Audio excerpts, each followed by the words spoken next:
Good evening and welcome everyone on this rainy evening. Thanks for your patience. It is April 20th, 7:24 p.m. All trustees are present, including our student trustees. Please rise and join us in the Pledge of Allegiance. Pledge allegiance to the flag of the United States of America and to the republic for which it stands, one nation, under God, indivisible, with liberty and justice for all.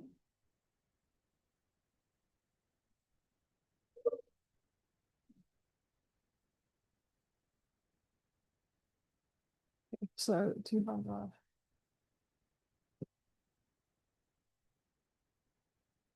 Okay. So next we're going to move to the approval of the meeting agenda. Do I have a motion? Okay, second. Moved by Catherine, seconded by Esme. All in favor? Okay, I do have. Do I have a report on it? No action was taken. No action was taken in closed session. Okay, this is our usual announcement that the open session is audio taped and streamed. Okay, and then we move on to 7.0, Students of the Month. So we have recognition, and I think we'll start with, I think it's Latanta's turn. Fortunately, our local student couldn't be here today. Okay, well then it's Mountain View's turn. Oh, you're just gonna read it? Okay. All right. Yay. Okay. Nice picture. It's my pleasure to introduce this month's Student of the Month, James. What stands out most about James is not just how much he accomplishes, but how consistently he chooses to give back to others. Since spring 2024, he's been an active member of MVLA Youth Mentors, where he now serves as secretary for the second year. In this role, he helps organize and lead efforts that directly impact younger students, whether that's tutoring, supporting English language learners, or even teaching at an engineering class at Mistral Elementary. His commitment shows a genuine investment in helping others grow and succeed. James extends that same dedication beyond one organization. At Beechwood School, he volunteered over 2 summers, working closely with students from first through 4th grade. He led physical education activities, supported students academically in both math and English, and stepped up whenever he was needed. His ability to connect with younger students and create a positive, supportive environment speaks volumes about James's character. James is also a leader in athletics. As a longtime player and former captain of the MVLA soccer club, James helps guide his team for 2 seasons. Now competing with the Palo Alto Soccer Club, he has contributed to major achievements, including a regional championship and national level competition. At school, James made varsity soccer as a junior, during the program's first year competing in Division I, and he helped lead the team to a league championship in this year, earning first team all-league honors. In track, James has also excelled, competing at high-level meets like Stanford Invitational and earning all-league recognition in both the 400-meter and the 4x4 relay. But beyond the awards and accomplishments, what defines James is his growth and perseverance. From earning most improved honors early in his high school career to becoming a leader on and off the field, James demonstrates that dedication and hard work truly pay off. James represents the very best of our student body. Leadership, service, and a commitment to excellence. We are proud to recognize him as our Student of the Month.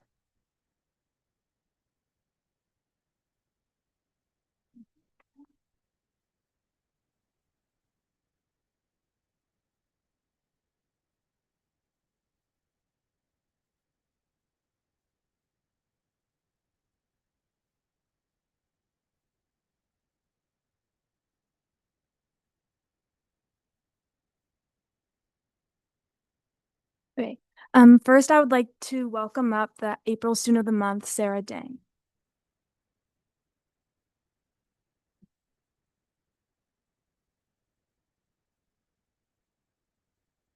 Mountain View High School proudly recognizes Sarah Dang as the April Student of the Month, honoring her exceptional leadership, involvement, and uplifting spirit across her many communities. At MVHS, Sarah is a dedicated and active member of campus life. She participates in both cross-country and track and field, where she has found a strong sense of community and connection. In addition, She serves as the Vice President of the Japanese National Honor Society, where she collaborates with fellow board members to organize cultural events such as calligraphy, green tea preparation, and origami. Through club days and school events like homecoming, Sarah plays an important role in promoting the club and helping with outreach and fundraising efforts, contributing to a more culturally enriched school environment. Sarah is a well-rounded and deeply involved member of the MVHS community. She is also a participant in the Youth Community Service Program, where she focuses on building connections with others through service. One of her most meaningful experiences was volunteering at the Family Festival in Palo Alto, where she taught children how to make flowers out of pipe cleaners. Additionally, she regularly volunteers at track and field meets, supporting her team and contributing to the success of school events. Some of her favorite high school memories include competing in races alongside her teammates, attending dances like Winter Ball and Homecoming, and spending time connecting with teachers outside of class through everyday conversations that she finds especially meaningful. Outside of class, Sarah enjoys staying active and spending time with her family. On weekends, she often bikes and watches movies with her sister.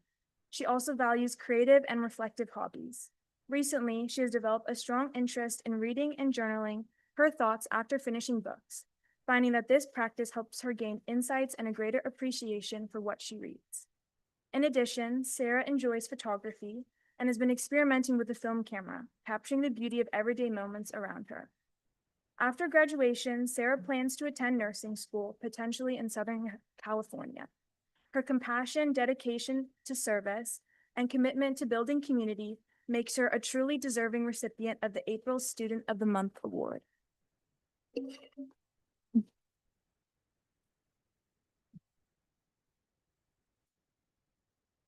Thank you, Sarah.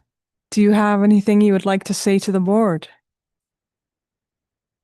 The first thing I want to give big thankful for the board for give me this award, and for my school they always give me a lot of supportive and inspire me a lot, or give me a chance to have develop at my education, and thankful for my family always support me. Thank you. Thank you. Do you have any family present?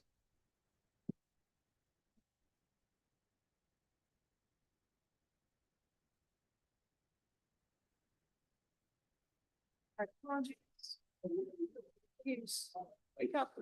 That's okay.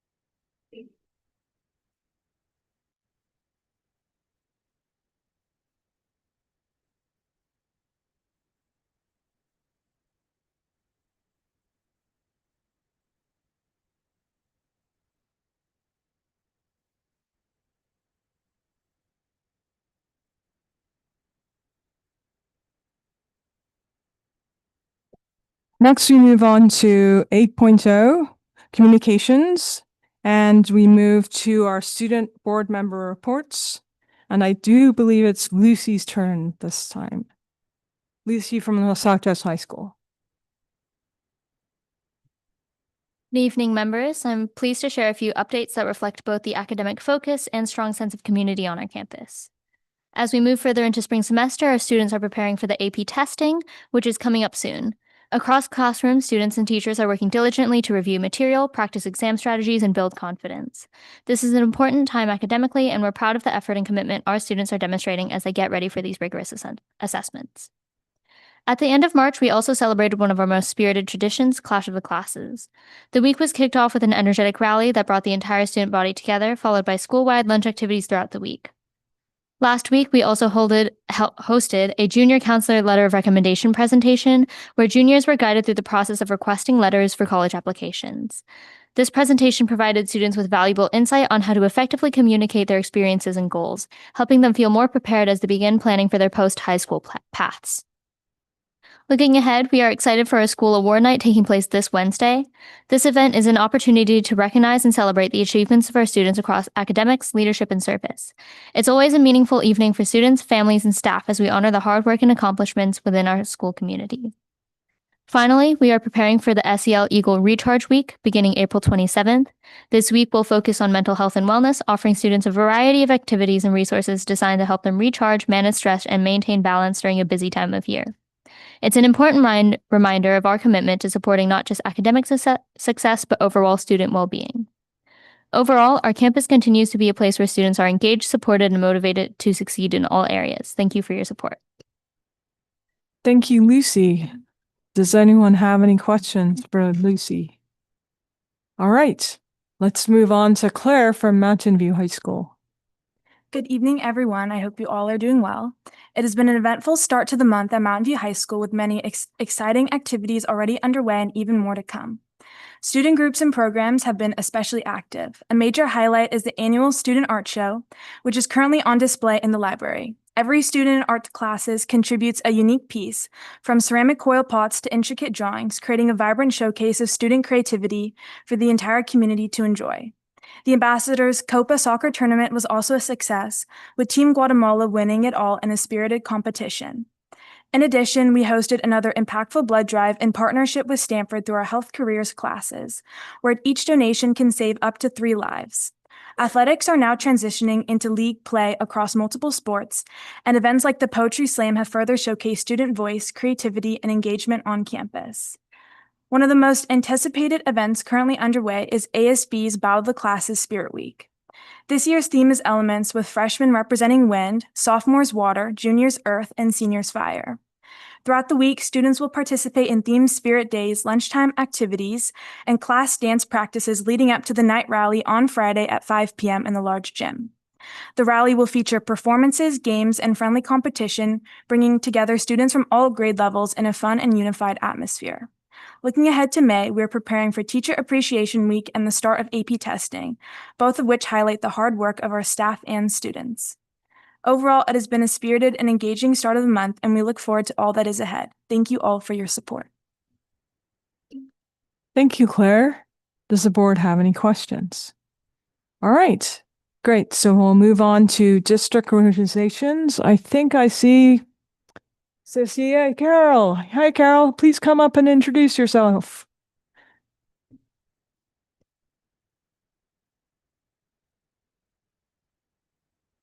Good evening. Thank you, board, administrators, guests, staff, and students.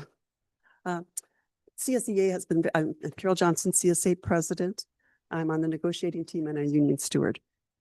I'm here tonight to talk about what's been going on with CSEA. We did finish our membership unified mobilization committee. We did very well. We got lots of interest in our members to come to more meetings. And actually, tonight we had a chapter meeting, and everybody loves bingo now. We played 45 minutes of bingo after our chapter meeting. So it was lots of fun. We have upcoming reclass. We've been starting to meet with our members who applied for reclass to give them a little training and how to present themselves for the panel. It'll be coming up May 1st. We'll be doing most of our interviews with our members. We are getting ready for our Classified School Employee Week. Both of our comprehensive high schools are going to be doing staff appreciation rather than teachers separate and classified separate. They're going to do it as staff appreciation, which we greatly appreciate. However, we want to continue with our classified members getting some exposure to all of you, to our administrators. So we're going to be sending out a survey probably yet this week to invite you to shadow one or more of our classified people. We ask for a minimum of 1 hour for commitment, and we'll allow you to pick the date and time that works best for you. And if there's a certain person or a certain position you'd like to shadow, we invite you to complete that and do that. And part of doing that is for the shadowing is that it's just a good way for our classified staff and school district to share the experiences and build stronger relationships. It can generate some maybe positive media coverage from the school district. It allows the district and administrators to observe the daily dedication and hard work of our CSCA members, which is CSCA member has 1/4 members, 1/4 million members nationwide. And it's an ideal way to celebrate the Classified School Employee Week to show the extraordinary work and tremendous strengths of the CSCA members that the district brings to the district every day. And it shows appreciation for the classified school staff in the district. So we welcome you all to complete the survey, and we hope you all can take the time to participate in our upcoming shadowing event. Thank you so much.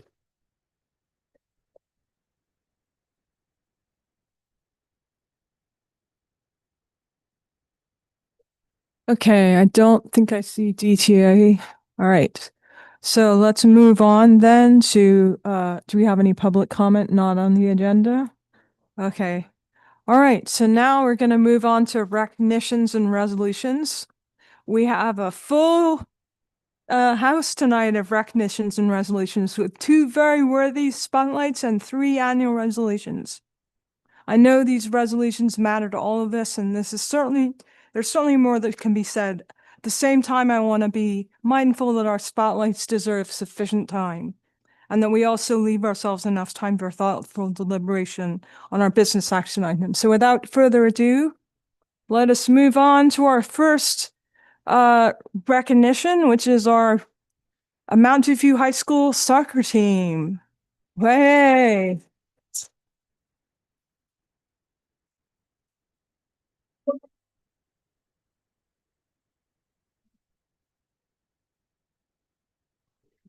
And the coach and all the kids.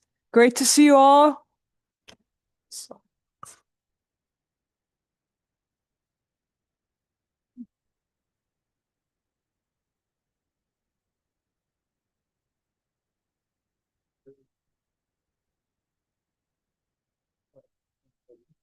All good. Well, good evening. Thanks for having us again.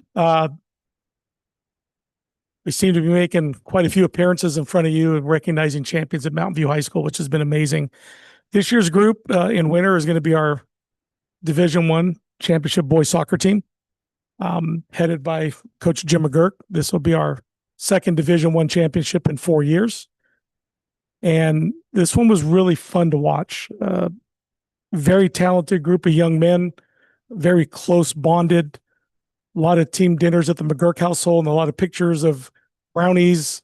And I think that's what powered them. Started out the playoffs as the number 7 seed. Kind of felt a little disrespected with that. Went up and beat St. Ignatius in the first round. Beat Lee in the second round, and then beat Everett Alvarez in the championship at Stevens Stadium in a very highly contested contest. Won their first round NorCal playoff game and eventually lost in the semifinals to Davis High School. And it was just an awesome time to watch these guys play this year. If you had a chance to go watch that game at Stevens Stadium, it was just remarkable. The number of people that were there, the number of their friends that were there, families that were there supporting them. The entire home side of those bleachers were full, rooting for Mountain View, and it was a really, really cool experience to watch them win that. I will let their head coach, Mr. Jim McGurk, talk about them a little bit. For some of you that may not be aware, Jim has been the head coach here for 38 years at Mountain View. So I hesitate to call him the best team in Mountain View history. He has a little bit more history here than I do. He may do that, but I would have a hard time. This is a really good group of players here, and I have a hard time to think there can't be too many more teams that were better than them in the history of school. But Jim's going to go out a champion. He retired as a champion educator last year, and this is his final year coaching high school soccer. So we will miss him deeply. I will miss his professionalism. I will miss him as a educator of young people. But he got a heck of a run here with this guys to go out with them. So no further ado, Mr. Jim McGurk.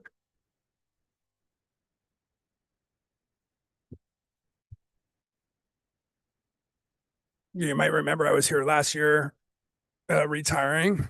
I guess I'm back retiring again. I didn't expect to be back, but these guys made me come here in a good way, right? So yeah, I mean, Tim said a lot. You can see some of the stuff up there. I don't want to bore you with all those details, but it is a very, very special group of guys. The one thing maybe I want to add that Tim didn't mention is that our championship game against Alvarez High School, Alvarez hadn't lost a game in over 2.5 years. They've won 50 games in a row, so it was a kind of a nice. And they had beat us the year before in the semifinals of CCS. So quite an accomplishment for these guys.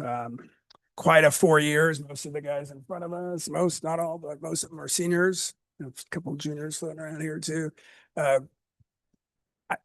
It's hard for me to judge teams. They're all different. It's hard to me to say they're best, but the one thing I can say is this group of seniors is the best group of seniors that have ever gone through this school. The success they had, both, for the last 4 years, we have 2 CCS championships, a couple guys from both those teams. And what Tim didn't mention also is we won a NorCal championship last year also with this group. So they are definitely the most successful group of soccer players this school has ever seen. And I feel very, very honored to have coached them. Didn't expect to be going out this way, but it is kind of fun, I guess. So thanks for having us. I know you might have some questions for the guys. They should be the ones talking. They're the reason we're here. But thanks for having us for sure. So thank you.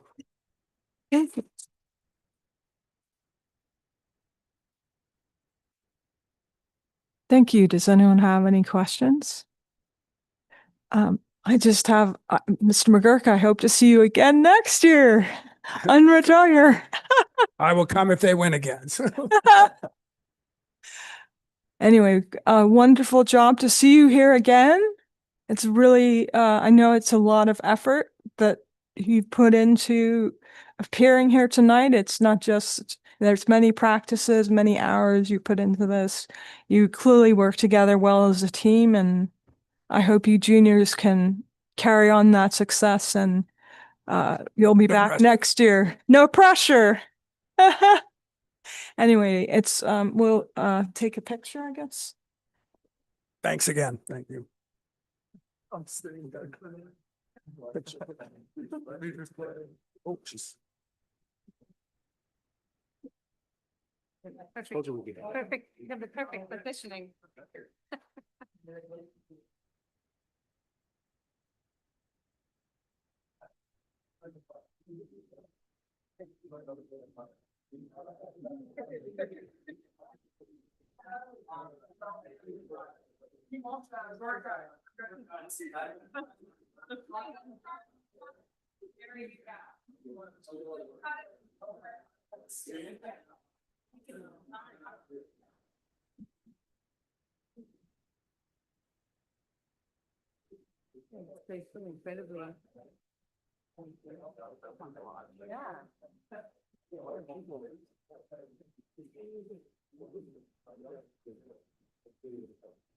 Mike's, thank you. I know, don't get shanked. Okay, we'll wait for all the boys to leave.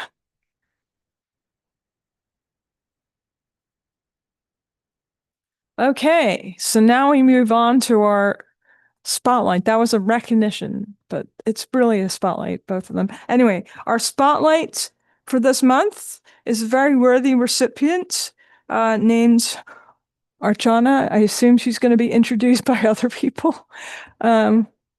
Or is someone introducing her, or should I introduce her? I could introduce her. No, happy to do it. She's an amazing person. So, okay. You have a whole slide.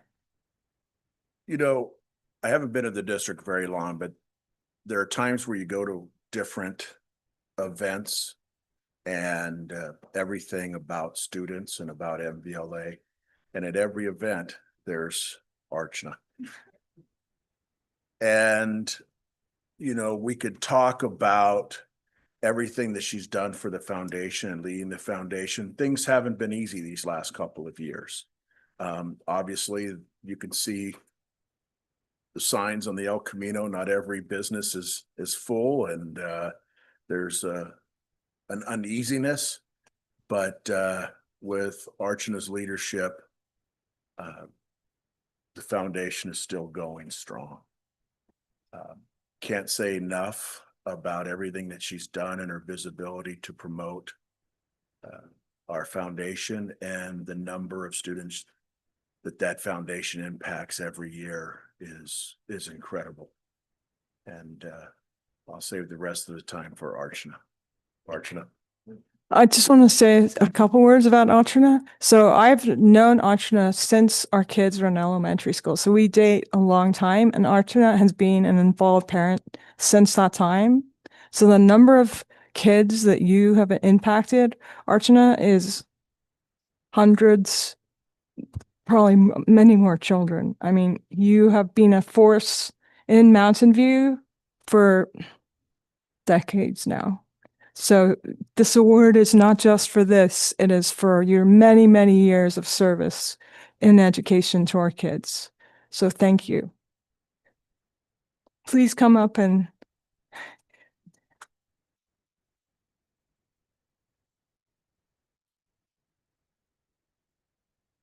Thank you so much. I'm so honored. And I also want to just say how grateful I am to all of you trustees for all your service and all that you do for our community.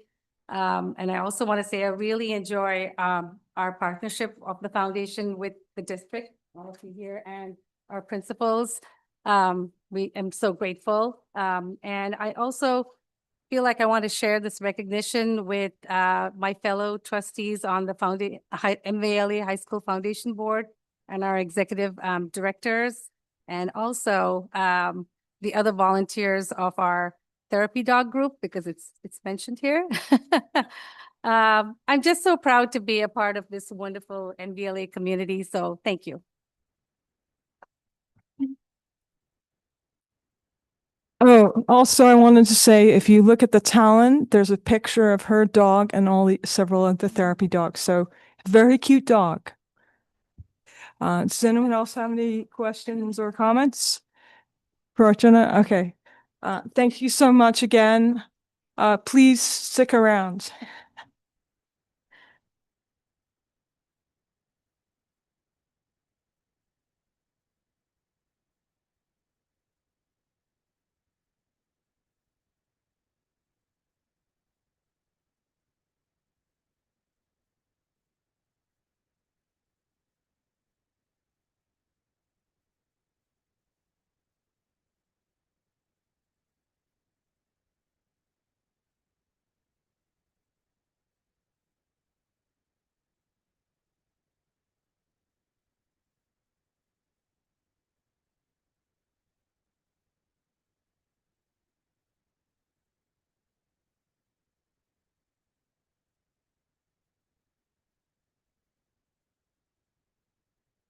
And now we move on to our 3 annual resolutions, very important, as I said.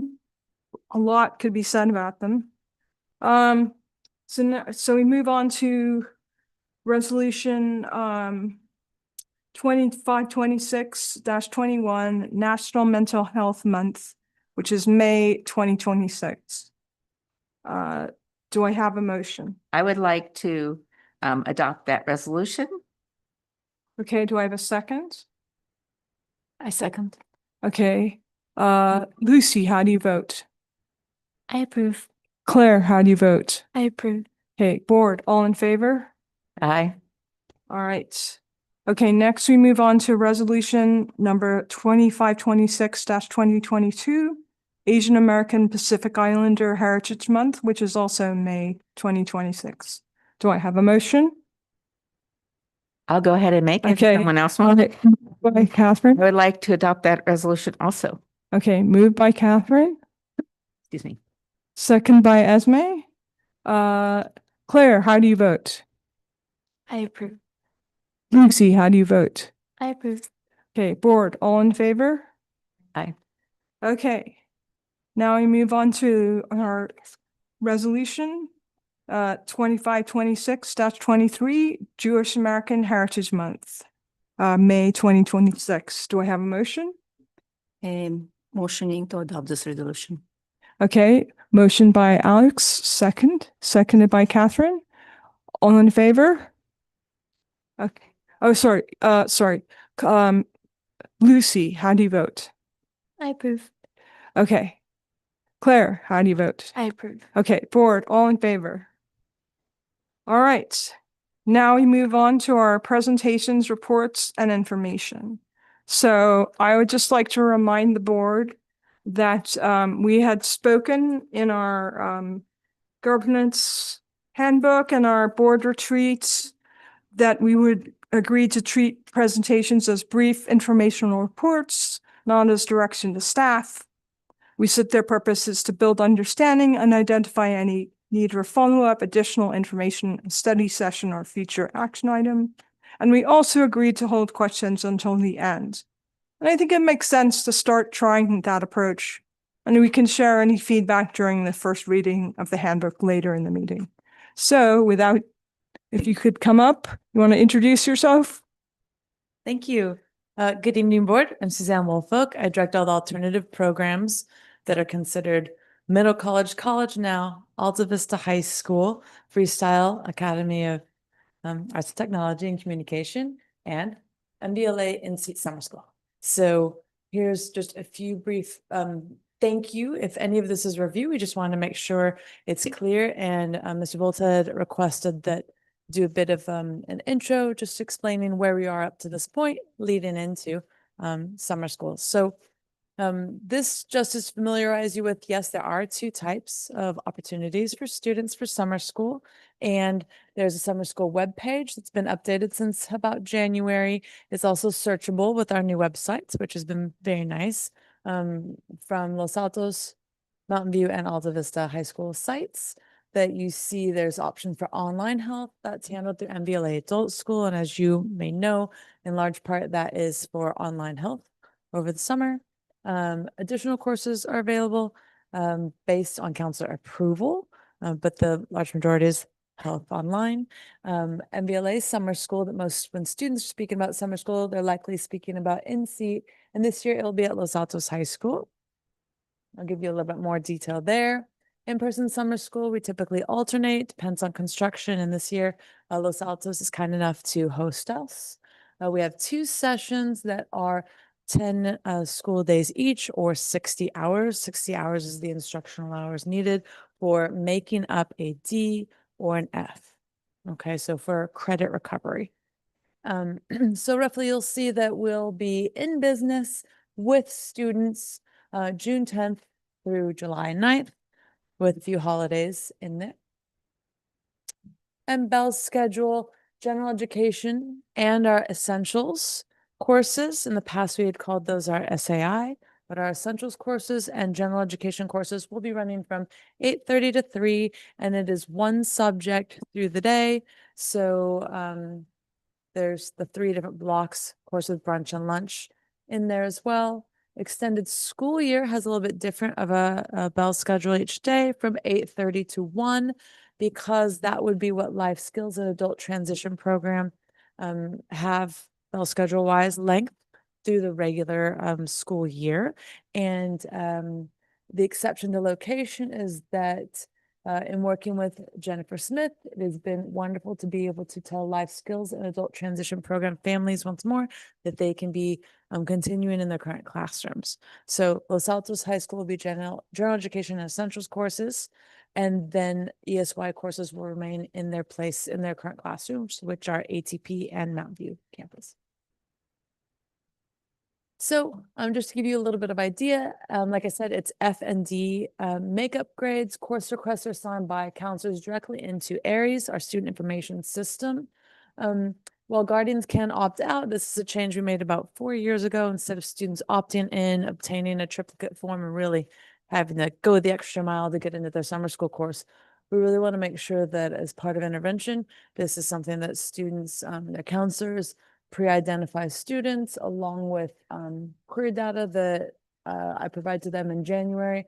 And so that they really can plan from a start that they're going to make up these courses, they can continue on in the content. Q3 grades also add in for later additions, but January through February, based on the fall D and F grades of courses we offer in in-seat summer school, counselors schedule students in. And then in March, Q3, and throughout April, changes are made, additions are made based on best guesses for spring semester, should a counselor feel that the student needs to be prepared to be in summer school, just in case to make up a DRF. We do have 2 opportunities this year. They're not full sessions, but we've talked a little about Incoming Ninth Grade Academy before. There are 2 sessions actually of 6 days each because of the popularity of the course, meant to give a orientation to incoming ninth graders, talk a little bit about 4-year planning, what the transcript at the MVLA level looks like and what the requirements are, and talking about 4-year college and other options post-secondary. Those are all, and getting to know campus and activities and clubs. Those are all the potential activities that happen in the 6-day 2 elective credit course for incoming ninth graders. Like I said, we have 60 right now that are scheduled in 2 different 6-day sessions. And then we also have a little bit shorter, but giving an opportunity for incoming 10th grade that might be interested to have an experience that has to do with animation, film, and digital media. And that's for 1 credit fine arts. And it is only a 2.5 day. That's why the 1 credit experience. And this is a final slide just to give you an idea of what the planned in-seat summer school courses are. And we are really working with counselors, mailings. We're going to go out last week, but we did see that we needed more more fill-ins to make sure that we know our numbers are, so that the first round of mailers can go home to families likely this week. However, families and students have been able to see their summer school requests since the time the counselors originally put them in by looking online in Aries. So English, math, social science, science, PE. Then we've got the summer academies, 5th year, senior. That is, for example, there are no signups right now. That should be in the case that students don't graduate in June and will be hoping to be summer grads. ESY and then essentials. And that's it. Thank you. All right, raise your hand if you have any questions or. Vadim? Question for student board members. Have you guys taken summer school? I have not. No. Can we discuss bell schedule for summer school? Given this information at some point. Longer, shorter? I wonder how well it supports physical and mental well-being of students to be in a classroom for 2 hours, 5-minute break, just 5 minutes, another hour, 15 minutes, 25 minutes for lunch, and another hour, 50 minutes. Yeah. If this was my work schedule, I would quit. So if you include the passing periods, they've got 15-minute brunch. It is a shorter lunch. We've tried longer. However, the students figure it's their summer. They'd rather be out at 3 versus 3:30. And some summer schools do add additional days so that they can have a shorter bell schedule each. It kind of is a balance of summer school, particularly with certificated. It can be difficult to fill and staff. However, students as well have appreciated that in MVLA to have 2 2-week sessions versus 2 3-week sessions preserves some of their off from school time. We see that they tend to be able to work out vacation and family trips while also doing 1, even 2 sessions in this way. But it's always, yes. Should we do a survey like if this is what students prefer, you know, it's just surprising to me. This seems like, you know, anything beyond an hour of a classroom is difficult to keep focus, is. right? Like it's Mhm. been studies done. So when you have 3 of these sessions in a row, it's just surprising to me. But so how are we getting that community preference or student preference surveys? Like what do we do? So let's discuss that at the future Sure. board meeting That's fine. part. Yeah. Does anyone have any other questions? Catherine, sure. I just had a quick one that kind of goes with that is how many certificated staff do you use for this particular model? We're still On the through average? enrollment, 35. 35 teachers, you've usually needed about that many. Okay. Okay, Esme? My question was related, was how big is summer school? Like about how many students on average? So an idea, this year, for example, there were 850 students that earned a DRF in a course we offer in the summer from fall. And then scheduling those in, whether it be whatever the reason might be for not attending, typically what that's going to work out to is about 500 to 600. We usually get a drop within the first day, then there's some attrition. But a safe bet would be the 400 to 500 for session 1 and session 2. Session 2 is less attended, and in part that's because it's in July. And so now families have, the later you go into the summer, while we don't have a survey, we can see it with the attendance and enrollment. It seems to be more difficult. And then my second question was just, who's teaching the 9th grade academy, or what does staffing for that look like? Oh my goodness. So depending on the year, and this year's model, because it's not dual enrolled, we did not need a counseling credential because that was a need we went for first. And if there's not interest, then we pivot.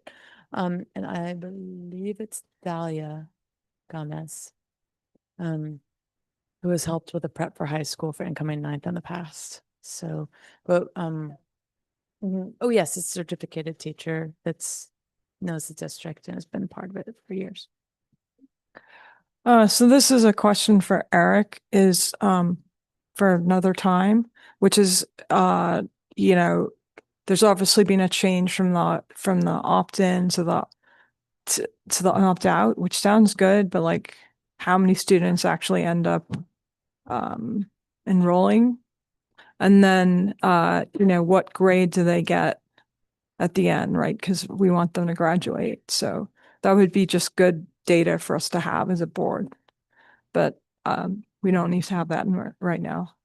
To clarify, students can still opt in. So the requirement has remained the same, that it be a DRF. If they had opted out a prior year, for example, 9th grade, maybe they earned a D and they said, no, then in 9th grade, I don't want to go to summer school. That's still something where anything that has been a DRF in a core class that's offered in-seat summer school can most definitely be made up. The opt-outs have to be really when it was the same grade, where we pre-enroll those that earned a DRF in the fall.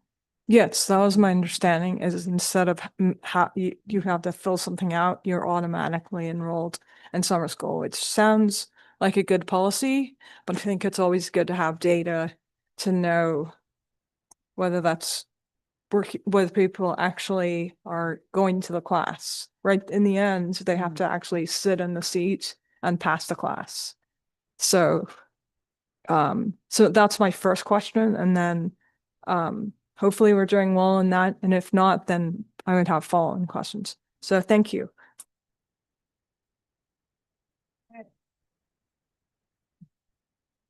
Now we're going to move on to the consolidated agenda. Does anyone wish to pull any items from the consolidated agenda? I just want to give the board a heads up that we have pulled 12.1. We are not asking for approval on 12.1, so any votes will not include the trip to Iceland. That is by request, not anything from district office staff. All right. It was under, it was right next to the choir trip. It was right next to 11.8. It's not an 11 anymore. It's Yes. 12.1. Yeah, So we're not voting on that one. we're not voting on that one. All right, so seeing nobody wanting to pull, do I have a motion for the consolidated agenda?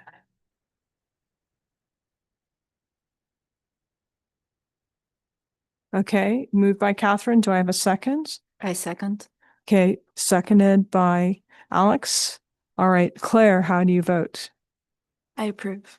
Lucy, how do you vote? I approve. Board, all in favor? All right, that passes 5-0. Okay, so we're going to skip 12.0 because that was pulled, not by us. So then we're going to move to our 13.0, our business action items.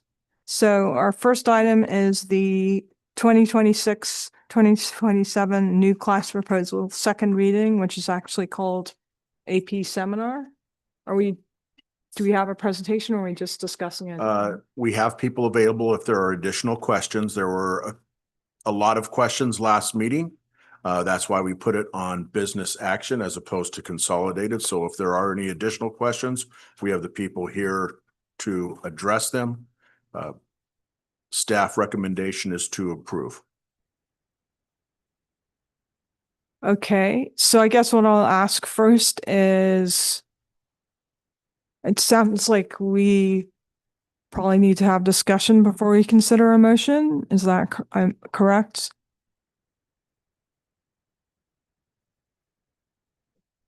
Okay, great. All right, so who wants to start? Alex, you put your mic on, so Yeah, you mine can has start. comments, so let's start with the questions. Okay, all right, so Vadim, you had a question? Well, it's a comment followed by questions. So, okay. I think it's a wonderful thing that we offer.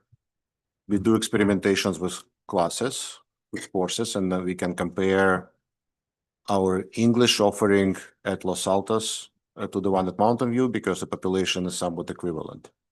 So from the start, I think it's a good thing. I'm glad we are doing this, or we started this as an experiment 2 years ago. Now, the reason I mention it's an experiment is because any class offering that we do is a hypothesis. It's a hypothesis that will support the goals for our students that the board identified, which means academic success. And it's based on teachers' obvious professional opinion that this is the right option given other circumstances. So I ask a lot of questions about the data that I appreciate that Arian and the team and whoever was involved behind the scenes were diligently answering. The data that is not included in the course description that I believe is very important for the public and for everybody to know that I have questions about is the following. So when I look at the course, this particular course, I think it's important to ask a question. Is this a good AP introductory course, right? We were presented with the context and this course proposal states this, that the goal of this course was to be an introductory AP course that is similar to an introductory AP course that's available at Los Altos called AP Human Geography or shortly HCAP. And so how do we answer that? So, my ask for the data was to identify what are the grades that students in AP seminar are getting on the AP exam, and how does that compare with the HCAP grades? Again, we're not comparing course curriculum, these are different subject areas, but we're comparing abilities of students to demonstrate level of achievement or excellence, right, as evaluated through AP scores. So what the data shows is so I asked for the data split by demographics. Among Asian population, which is in most cases getting a higher level of grades, only 31% have gotten a 5 in AP exam. This is relative to 65% of Asian students getting a 5 in HCAP AP exam. So it's half of that rate. The same thing with Caucasian population, 20% versus 46. So again, less than half are getting a 5 on AP exam. Not a single Hispanic student achieved the 5 in AP seminar.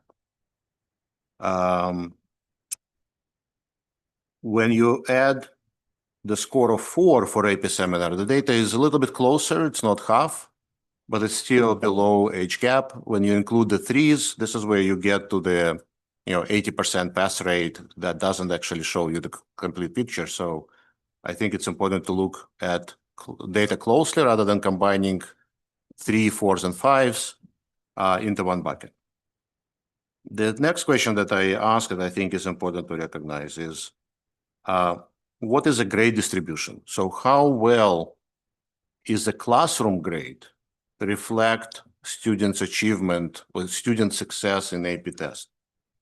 And it's actually similar. So AP seminar distribution of A's roughly matches distribution of A's in HCAP. So my question to you guys is, how do you explain this data? Repeat the question? I think How is the it? question I'm is, happy to repeat. How do you explain, what's your theory behind the fact that only 30%, 31% of Asian students, 20% of Caucasian students, and not a single Hispanic student was capable of getting an A in AP exam, and that it's so much lower than an equivalent age gap when considering this course as a good AP introductory course. Even though it's a strong AP introductory course, I think it's very important to be careful of not equally weighting all AP classes the same. If we were to look at different AP science classes, different AP history, or different AP English, I would be very hesitant to weigh AP environmental science against AP literature, although both of them could be upperclassmen classes. So it's important that we understand the curriculum, the rigor, and yes, these are both great classes for freshmen to, or excuse me, for sophomores to take as an introductory. College Board purposely is encouraging districts to incorporate AP seminar as the 10th grade English class that can support students then further into that vertical alignment of AP language and AP English. When we dig into the data, and again, I'm hesitant to compare apples to apples between AP Human Geography and AP Seminar. They're just not the same. Nonetheless, we do see our courses. AP Seminar had 65% of the students receiving an A. HGAP had 55% of the students receiving an A. AP Seminar, 29% receiving a B. HGAP, 27% receiving a B. Colleges and universities look at AP scores of a 3 or higher as passing. 86% of our AP Seminar students received a 3 or higher. In HGAP, 78% of our students received a 3 or higher. When we look at scores of 4 or higher, 48% of our students in HGAP received a 4 or higher, 65% received a 4 or higher in HGAP. So even these two courses that we need to be careful of pitting them against each other show very similar strong outcomes from course grades to passing the AP test. When we get into different demographics of why certain demographics are receiving different scores than the others, anything from, again, the curriculum, the exposure of the amount of years that these students have been taking, being careful looking at the minutia details or data compared to the big picture data, that it is showing us that AP Seminar in only its 2 years has had strong success with its students being successful. So much so that we're going into a 3rd year of this class and we have nearly 300 students signed up for this class. So I appreciate the board wanting to take a look at the variety of classes that we're offering, and at the sophomore level, AP Seminar versus World Literature Honors, and having questions around what does that honor level AP English look like, would be a very supportive question. My recommendation to the board, though, is looking at our 2 years of data, looking at the ongoing signups from our students, showing that they're hearing from other people, this class is worth it. It is strongly recommended that we continue to provide this course to our students for the next school year. You did ask a really good question around how is this a pre-AP course? I'd prefer to turn that over to our English teachers that could be more articulate and eloquent in explaining how the AP Seminar supports that English vertical alignment with that AP work, and how it is encouraging students that may not have typically signed up for an AP class to be encouraged that this AP class would be one that they could be successful in. Esther Wu is the department coordinator of the Mountain View English department, and Lindsay Cohen is the course team leader and teacher of the AP seminar class. Would you both want to speak a little to that? Actually, before you do, let me address some of the points because I think to me, they're somewhat misleading, and maybe the teacher can talk to that as well. At Mountain View with AP seminar course, students have only AP seminar as an advanced English option. So looking at the sign-up data as an evidence of success is incorrect, because the only other option that students have is a non-honor/AP option. So if you want to do something more advanced with English, you don't have any other option. That's why I don't think that just a sign-up rate is an indication of some kind of success for the class itself. I However, agree, and I want to Terry, be excuse me.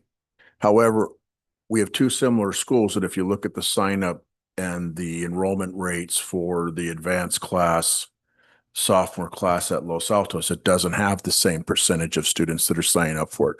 So I would argue that yes, students do vote with their feet and do not have the same and do not sign up for classes if they believe that the class is not valuable or if there is a challenge with that class.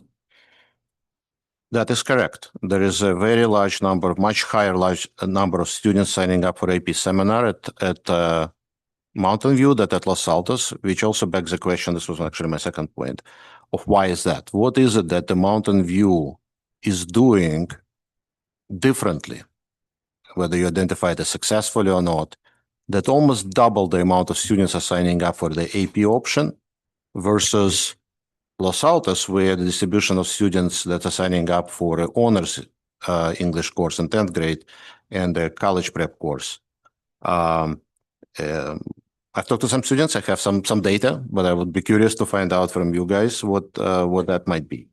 Another thing in reference to the statement here about GON, which is also, I think, is somewhat not only partially correct.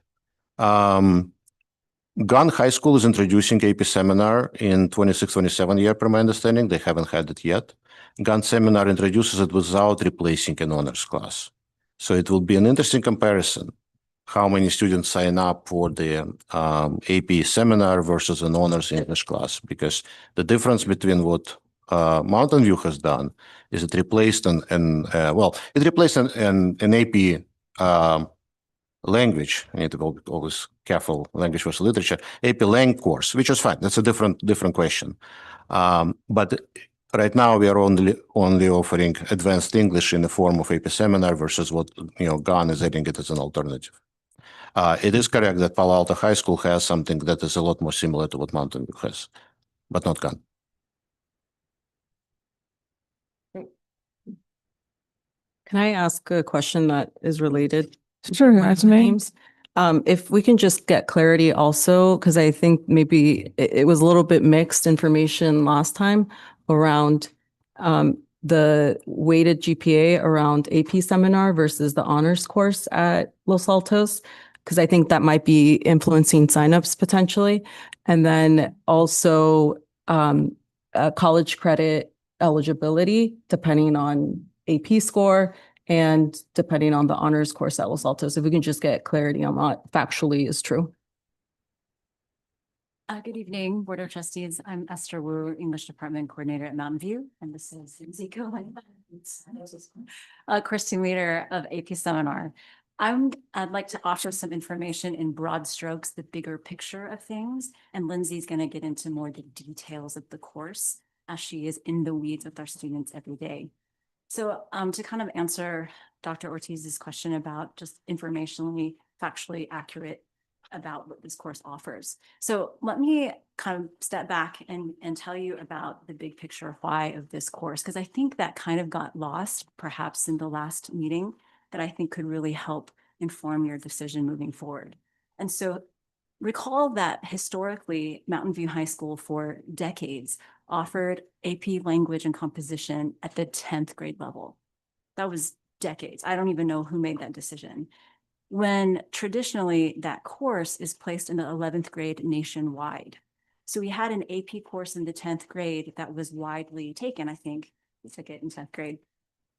And what happened was over time, this happens, you know, organically, but over time, we started seeing AP language as an entry-level English course when it really was not. And you look at our data and you look at our pass rates, and we had, you know, success, 75, 78% passing. However, our historically underserved students, oftentimes first-generation college-bound avid students, were not passing the AP English language test at the 10th grade level. Many of them just needed another year, a longer runway to develop those English literacy skills. And so when Dr. Glazer came, when she came as principal, she asked our English department in 2022-23 school year for us to move the course to the 11th grade. We were not prepared to do it at that time. It kind of blew our minds, to be honest, to move a course that had been so popular in the 10th grade, where a lot of students were successful, but with equity as our center, with equity as our core value, we began to interrogate our practice. And we noticed that our avid students in the 10th grade taking AP English language were not getting Bs as readily as their counterparts. That was compromising some of their Cal Grant A eligibility, which requires a 3.0 minimum GPA. And as we looked further in the data, we realized, you know what, Dr. Glazer and the admin team is bringing some important questions to us. Is this the best placement of AP English language at the 10th grade level? We took a whole year and a half talking about that as an English department, because for a long time, I don't know if you were aware, our AVID program was cohorting all of our 10th grade students in the AP English language class, treating it like an entry-level AP English class. And while the intentions were absolutely noble, they were equity-driven, the impact and the data and the outcomes were not lining up with what we said we wanted to do. And that is why we decided in 23-24 to move AP language to the 11th grade, where Los Altos had placed it for years and years and years. That left the question, what do we offer instead? What goes there? And so we examined multiple options. We examined World Lit Honors. We examined a Universal 10 class even. And given our priority on equity, given our value for giving every student the support they need to have equitable academic achievement outcomes, which does include the opportunity as best as they can to get English language credit, which is often the equivalent of English 1A in college, we believed that AP Seminar was the best placement for this course, because it is the 10th grade English AP class that the College Board offers as a pathway into AP language in the 11th grade, APUSH, US History, AP Gov, AP Psych, because the skills that you are developing in that 10th grade AP Seminar class lay the foundation for you to have success in the 11th and 12th grade level. So AP Seminar is A3G approved. If you go into the UCOP system, you will see that right now, as we speak, it is listed as an approved CSU B course, which is the English category. It even has a star next to it because our 10th graders are receiving AP credit for their CSU GPA. The reason why we wanted this is because we really wanted our students to have that opportunity to get that boost, especially for our underrepresented first-generation college-bound students. At Los Altos, 10th graders have the opportunity to get that boost through AP Human Geo, and we decided we don't have that course offering at Mountain View High School. In taking AP language and moving it to the 11th grade, our 10th graders are no longer getting that boost on the English side for AP language. So to kind of support the CSU GPA bump that they're getting through AP Human Geo, we really wanted to replace that blank space with AP Seminar. So it is CSU approved, and students are getting a GPA bump. And as I mentioned before, our AVID students, when they were taking AP language in the 10th grade, they were not making Bs as readily. Now they're making Bs. They're making, the GPA that is competitive to get the Cal Grant, which is important to us. We want them to get funding for college. Additionally, this year, because AP Seminar is seen as a prerequisite for AP language, our AVID students are thriving in the 11th grade. So I think I appreciate your comparison between AP Human Geo and AP Seminar, I think maybe an even more poignant comparison is how our students are doing in that 2-year sequence, the AP Seminar, AP Language pathway. This year, just anecdotally, we have 13 avid students in AP Language. They're doing that sequence. And in contrast, in years past, when it was more half Bs, half Cs, where it was half and half, this year we have 11 Bs from our avid students in AP Language, which is a hard course. That's equity. We're having equitable academic achievement. They took seminar last year. They're in AP Lang this year, and only 2 Cs from our 13 avid students. And in contrast to years past, when, to be very honest, our pass rate for our avid students in the 10th grade was very, very low, less than 10%, therefore not getting college eligibility for English credit. When I asked 11th grade AP Lang teachers, how are your avid students doing? What's the likelihood of them passing based on in-class assessments? They said that, definitely 7 of the 13 they definitely believe they're going to pass. With the other 6, they're like on the border, because there's, it's hard. It's a timed test. You have to do a lot in 3 hours. That's, a little bit above 50%, which is way better than the less than 10% pass rate that we used to have. And so similar to all AP courses, colleges decide whether or not you get credit. There are a lot of colleges out there that do not take any English credit.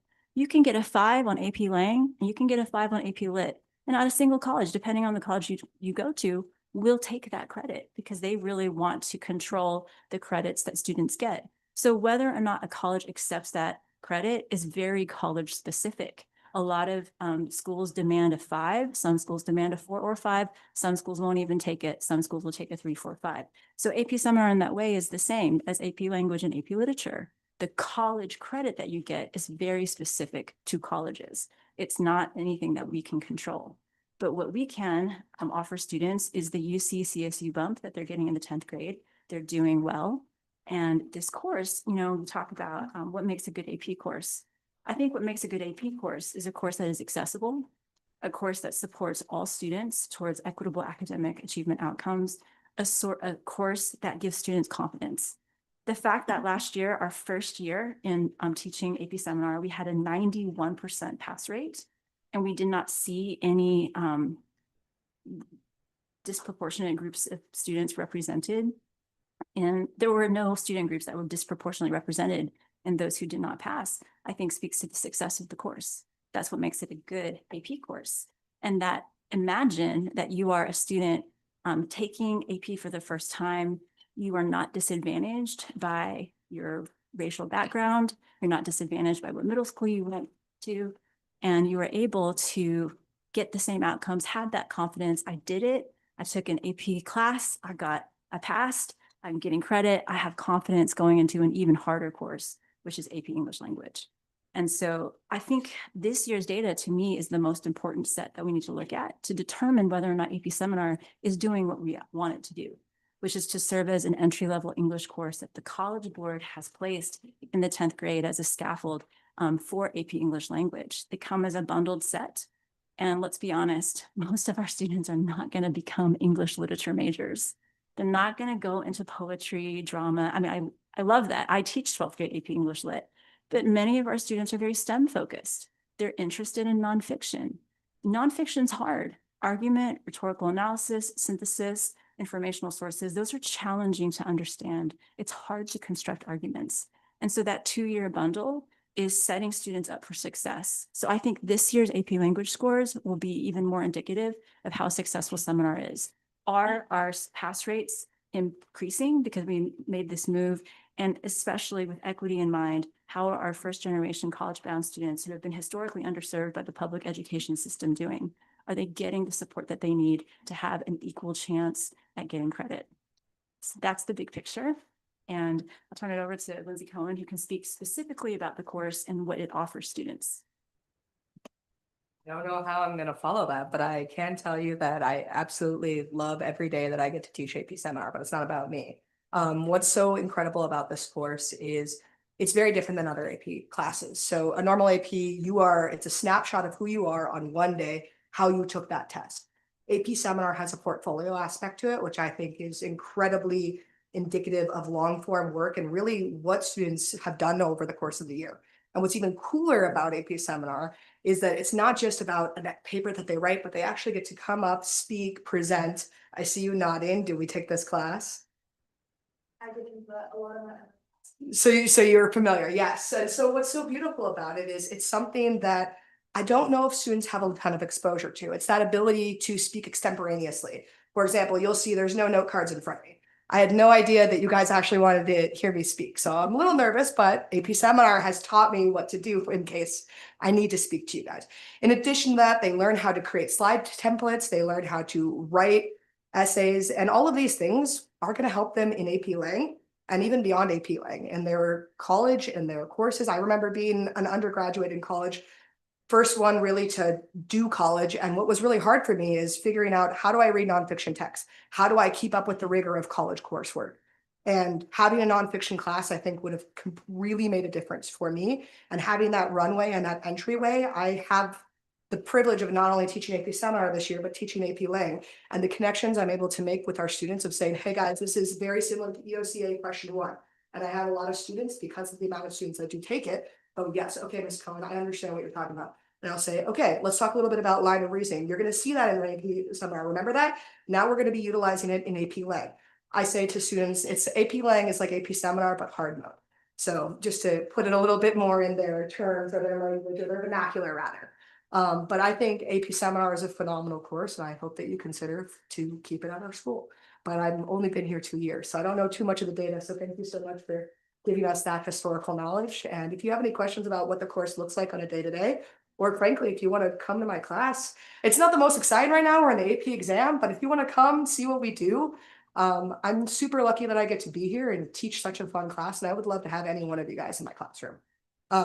Like as long as it's not an AP filming day, because you could, but it wouldn't be as exciting.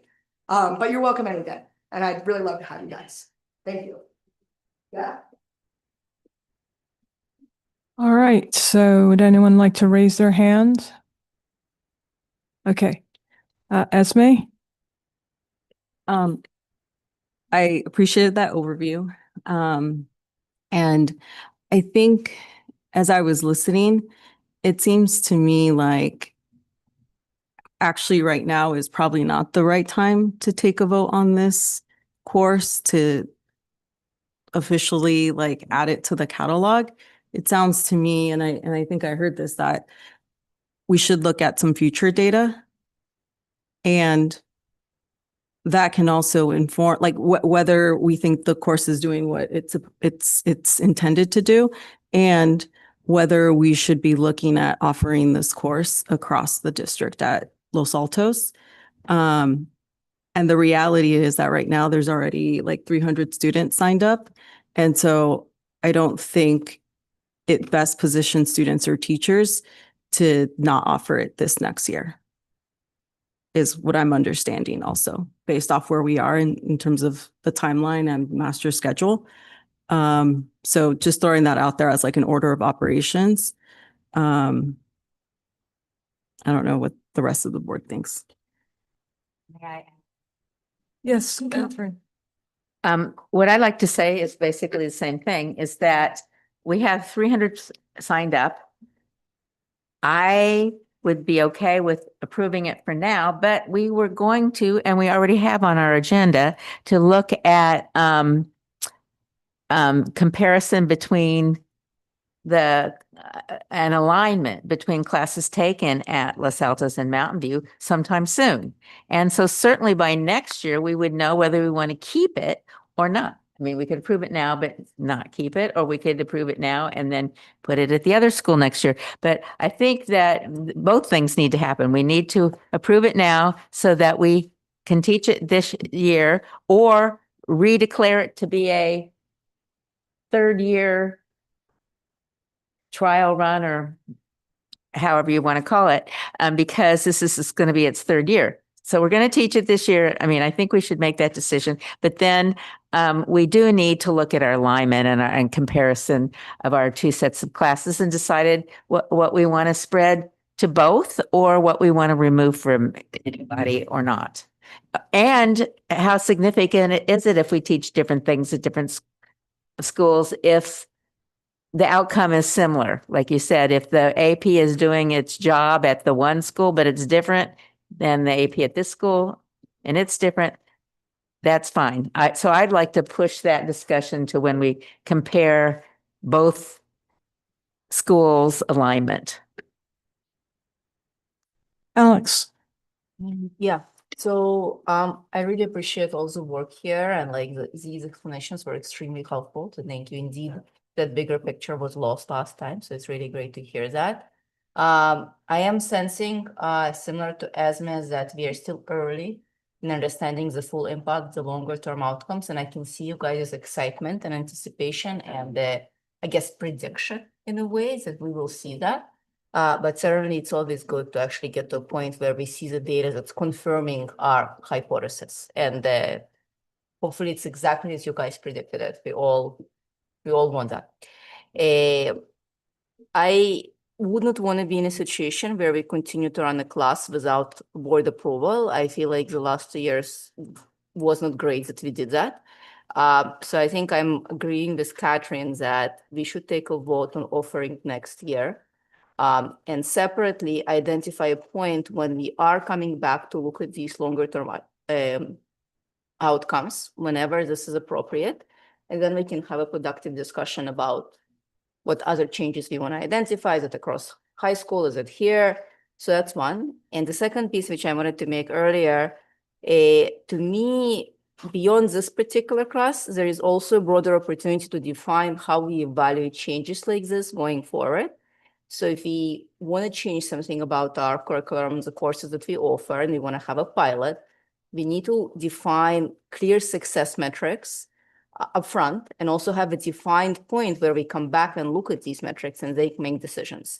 And you could say there is early signal metrics that come after a year and longer term signals and metrics that come after 3 years. And I'm just making up the dates depending on what the class is and what is the outcomes.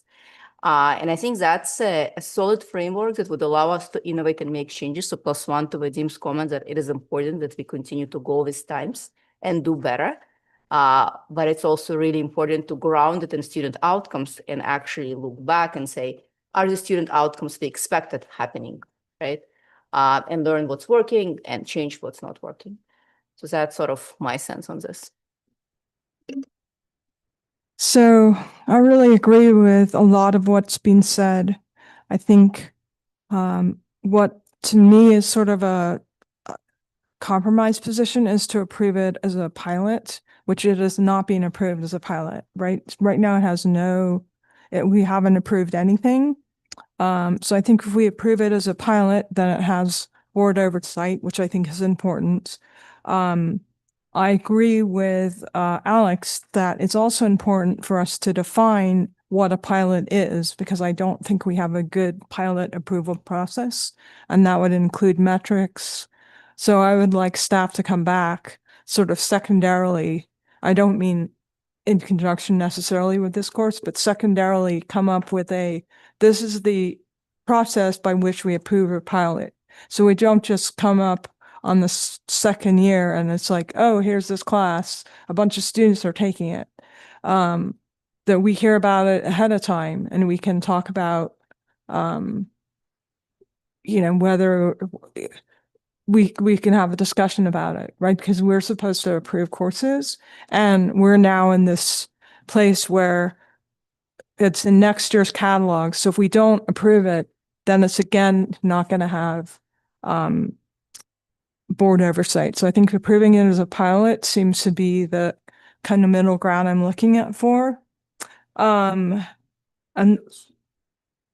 sorry, I just wanted to say one more point, which is that I also heard very clearly that I think we need a clear policy, and this is also a separate item, but what constitutes an accessible and equitable AP pathway at each high school. And that is part of a broader conversation of alignment between the high schools, but that is one of the clear things I heard from, I believe, Esme, and I think from Catherine, but I mean, I think I heard that as well, and I agree with that.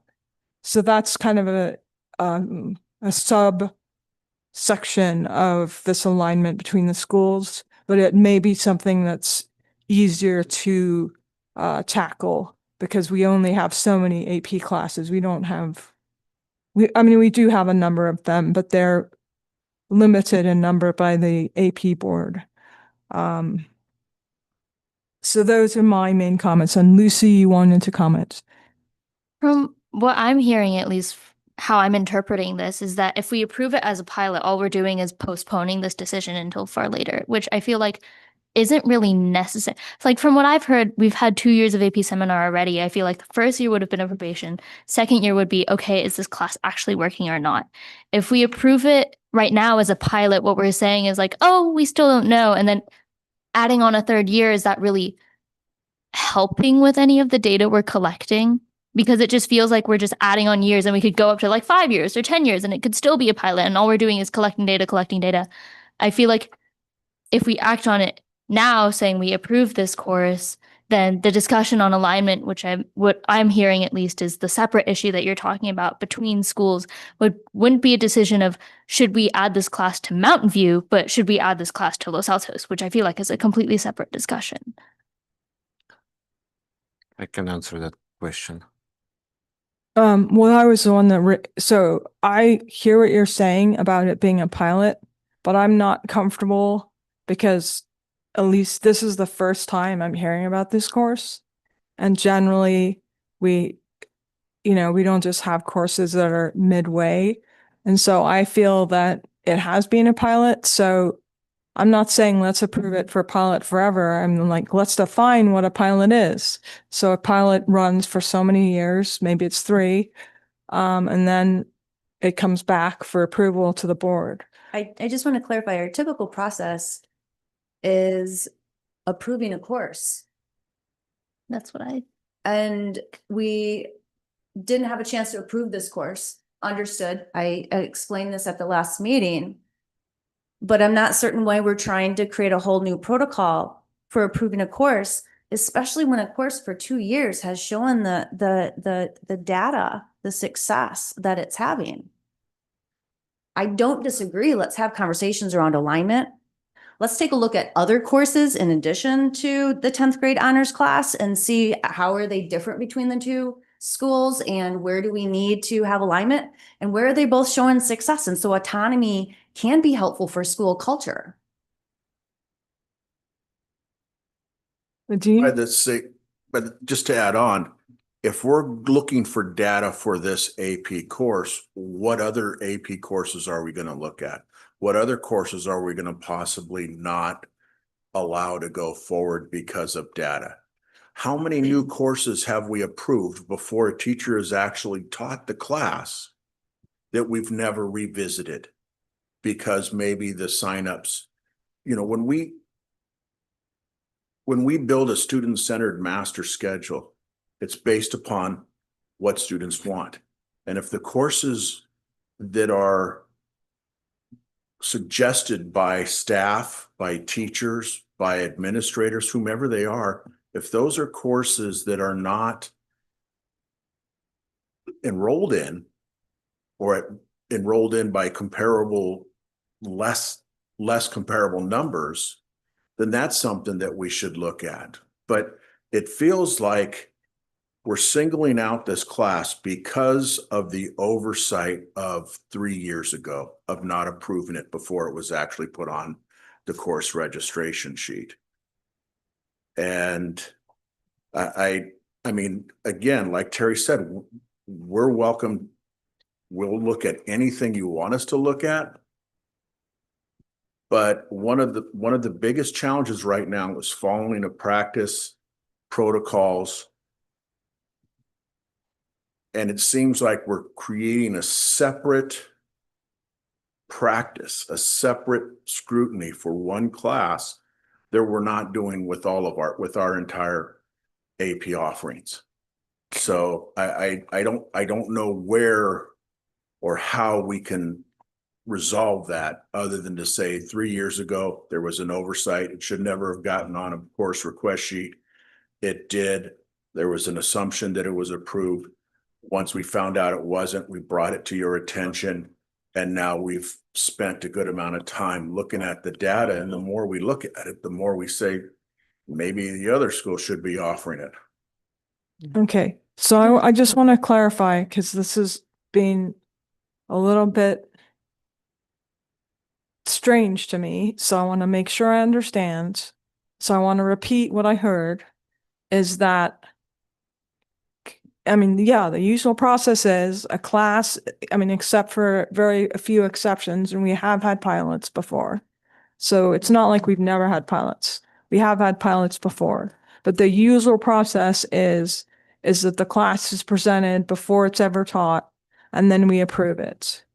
So I mean, I just got a bit confused because some people were calling it a pilot, but if this is a mistake, and now I have to like figure out how to fix the mistake, that's another issue. And I think we as a board need to decide what we want to do about it. As me. I hear everything being said, and I think for me, when we've done approvals of courses, there's a certain timing to that. Right now, it doesn't feel like we're really voting on something that's real because of the timing. There's already 300 signups, and so we're gonna, I assume, offer this course, because not offering it means 300 students need to it creates a lot of chaos for what next year looks like. So the timing of it is one of my concerns. The second thing is, this is a core class. This is not fashion that we approved back in, like a year ago. It's a core class. So that's what feels, to me, requires a bit more oversight. And then I think the third piece is that we have looked at other courses that have been piloted, whether this is pilot or not. And so to me, it sort of sets this double standard by not looking at this more closely, not looking at some of the data. And so that's part of why right now I wouldn't feel comfortable voting on this. Catherine? Well, I feel comfortable voting on it for two reasons. One is it's the third year. Two is, like many things, the only thing that's constant is change. And if we decide when we do our alignment and everything, and we look at their data further and everything and decide, yes, we did officially offer this class for these many years, but we don't want it anymore because they're not signing up or because it's not meeting our goals, we can drop it. It's not like you can't take it back in that regard. And we've done that in other cases. When change is needed, we change. But I think that it would be appropriate, because of the oversight 3 years ago, to simply approve it, express our concerns that we want to look at alignment, and the class is open at both schools. And when we do, we can add or subtract classes we don't feel are appropriate anymore. All right, let's hear from Alex or Vadim. Yeah. Yeah. Okay, so I think we're confusing a couple of things here. This class and the situation with this class that it was ran as unapproved and we are just discussing approval presents a very unique opportunity for us to actually ask ourselves, should we be evaluating other classes and how well those classes support our students' growth when we have an opportunity to compare them to something that is similar or equivalent? In many cases, we don't have that opportunity, but in this particular case, we do. And I believe it's a fair comparison with how well does this class do as an introductory AP course, not as an English level course, but more how well does it serve as an intro level course. And we must be looking at the data differently, but I completely disagree with Eric's, your assessment, Terry, your assessment that this class shows us that it is a class that's supporting students' growth. Getting 31% of students getting a 5 on AP exam, which is controlled, it's a different evaluation of students' performance, is not equivalent to HCAP. And the fact that they're getting an A in class raises a question. what is the discrepancy between students getting an A in class and getting such much lower rate of excellence through the AP test? Now, another way of evaluating the class, and Lucia, this is to address your point of, are we going to wait 5 years? Actually, no. Another way is to go through, look at the standard tests. This year is going to be the first year that current 11th graders who have taken AP seminar are taking CASP tests and who are also taking AP language exam. So we can look at that data. I think beyond that, we are not going to find anything new. We are not going to have any additional types of information. But this year, we are still waiting for that result, which we do not have. So I hope that addresses your point of view. Now, that said, have we had this on agenda 2 years ago? As a board, we would probably approve the class. So I'm completely fine with approving this class. What I want to encourage us to do is to use this as an opportunity to recognize that we need to be data-driven. And to me, this data raises a suggestion that I would love to hear from the teachers.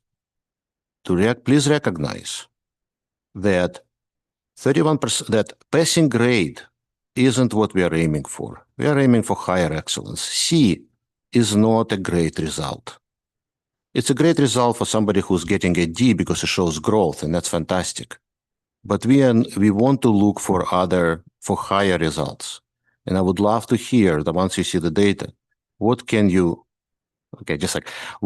do in order to adjust how this class is taught, provide an explanation. Happy to hear an explanation. I'm just pointing out what I see as a difference in the data and the lack of support for the claim that this is a good AP introductory course. And also the fact that twice as many students are taking it at Mountain View. And forgive me, but I do not believe it's because everybody is so excited about this. There is a different explanation for it, which I've heard from students.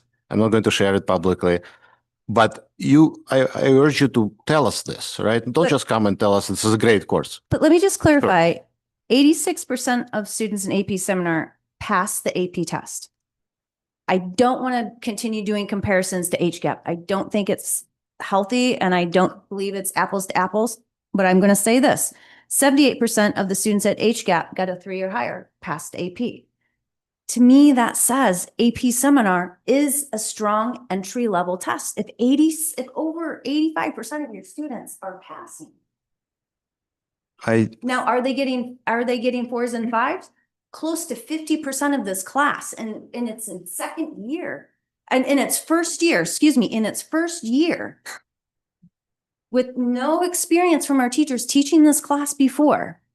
And myself included, I'll tell you, the first year you teach AP, it is learning the ropes. And then once you got your curriculum and you had the layout of how the year runs, it gets stronger from there. So I'm not certain how we're not seeing an 86% passing rate and a nearly 50% 4 and 5 rate on the AP as successful sophomore entry AP class, especially when we're comparing it to a class that isn't necessarily near those numbers in both of those areas.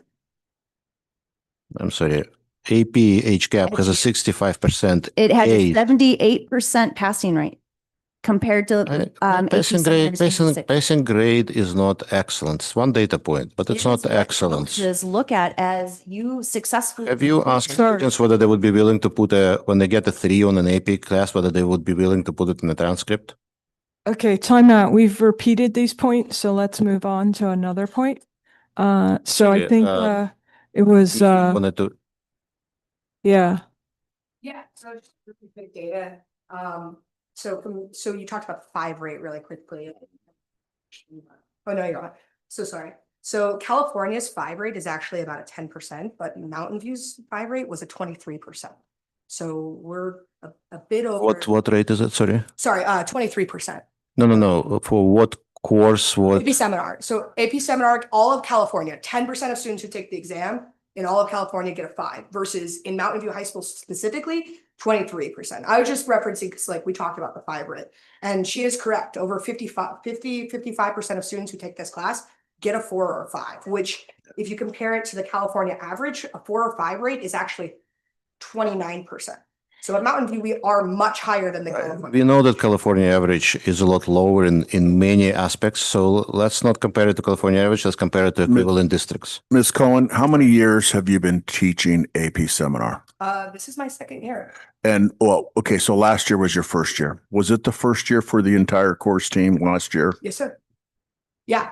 The best thing that I have actually, which is really interesting, is I have a colleague, so I came from Palo Alto High School. Larry, how many years have we been teaching AP Human Geography at Los Altos?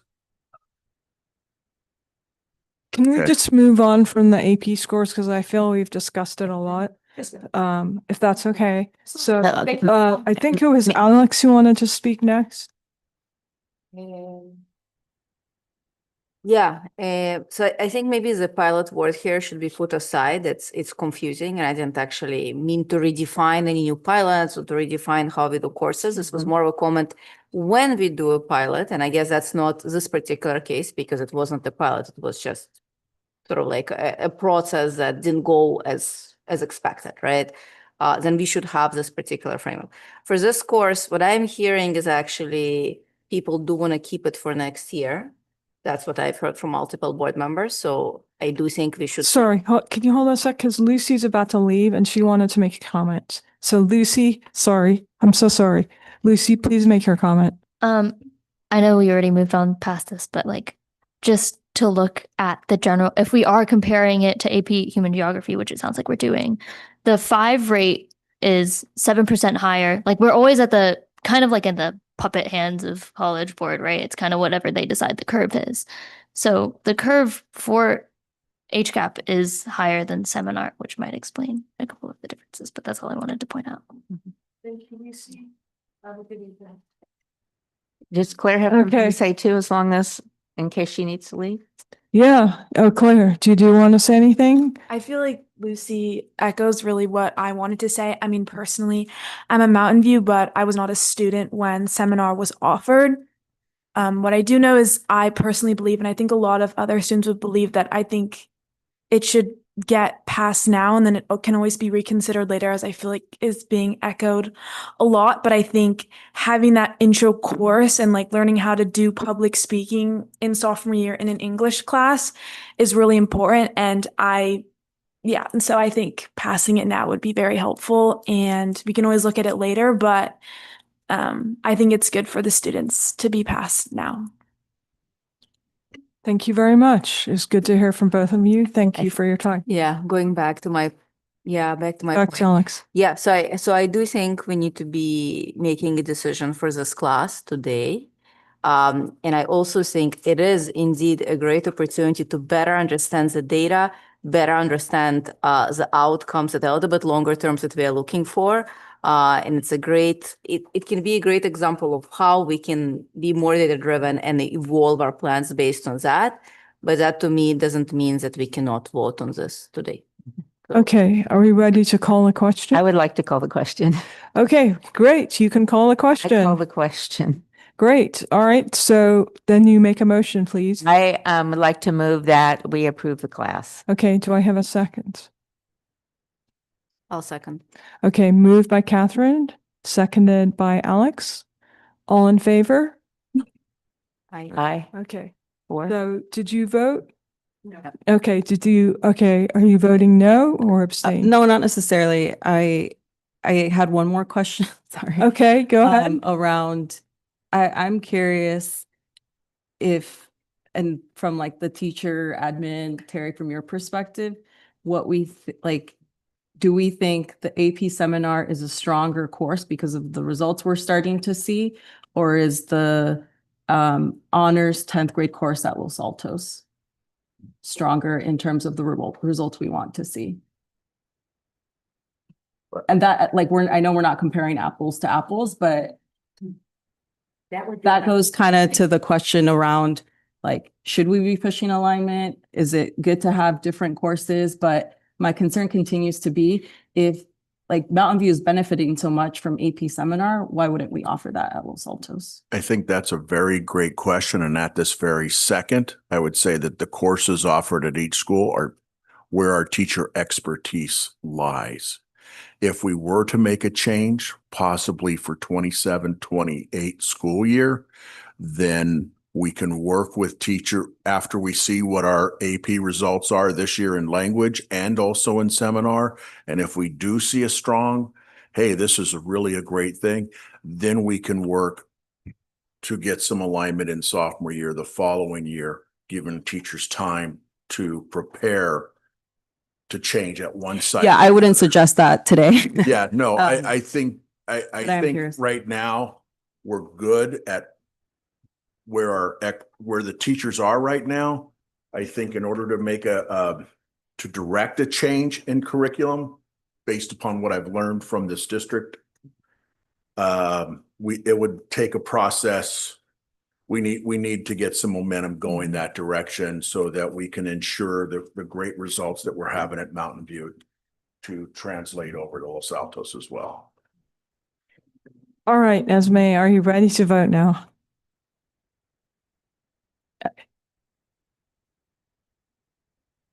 If, No, we already called the question. yeah, we already called the question. And So I'll- we're just and I'll- hanging on for Esme. I'm gonna abstain. You're gonna abstain. All right, so that's 4, and then an abstain from Esme. All right, so now we're gonna move on to 13.2, which is our board governance handbook, our first reading. And after our board workshop, this is this is what came out of that workshop. This is our first read. I think we just want to double check that it says that everything that we thought it said when we left that Saturday at noon 30. Catherine? I just wanted to make sure, I did read the whole thing and I even opened every single attachment of all the stuff. And it's mostly board policy. So if we were going to change those, we would have to do that separately some other time. I just want to make sure that we point out, and it says the president and the president's duties in the board policy will advocate for education and stuff in the community. But I would kind of like to add and make sure, because I thought we discussed this, that all of us are responsible for advocating for education in general and for our district in any setting we find ourselves in as a trustee. I think that was if you scroll up, that was in the, if we scroll I didn't up see it near per the se say addresses. advocacy, or maybe I missed it. Yeah, that was something we put in there. If you scroll up. And that that's was the only one something I you wanted to wanted make to sure. put in. No, that's. I have it right here. Governance norms, I think it's probably.